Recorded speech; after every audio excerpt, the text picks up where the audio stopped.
Hi! Alam po ninyo, marami po sa mga negosyante ngayon, naging uso po yung pasalo. Alam niyo po ba yung pasalo? Ang ginagawa po nila is that, ang mga negosyo po nila, binibenta na lang nila so that other people would continue the business na lang.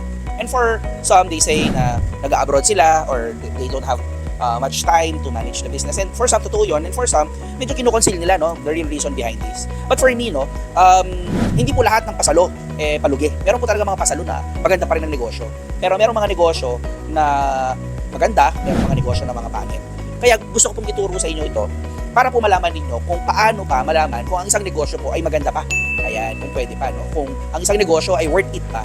Number one is you need to understand what are the current asset ng isang negosyo. Alam po ninyo yung current asset. Yan po ay ang mga asset ng kumpanya that can easily be converted into cash. Ano po yung mga yan?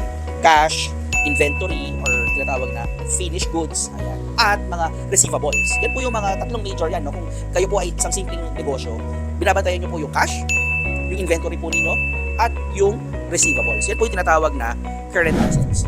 Ngayon po, meron din tinatawag na current liabilities. Ibig sabihin po ng current liabilities naman, ito po yung mga kailangan ninyong bayaran, mga obligasyon po ninyo in the next 30 days. Ibig sabihin, ito po yung mga may immediate need ng pagbabayad.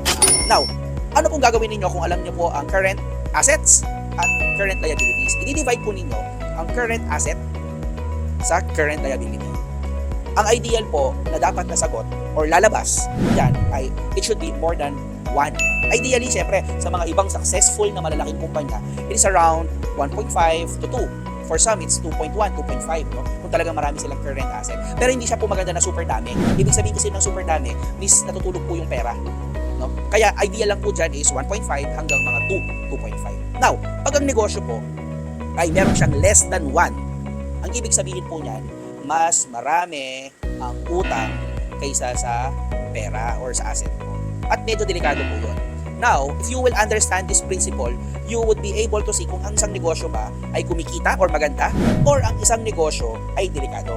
Kaya kung gusto mong i-analyze ang negosyo mo, you need to understand the current assets and current liabilities so that you can get the current ratio. Tandaan, hindi po ito ang final na magsasabi kung okay ang negosyo, pero isa po itong indicator kung maganda ang negosyo. I hope you learned something new today.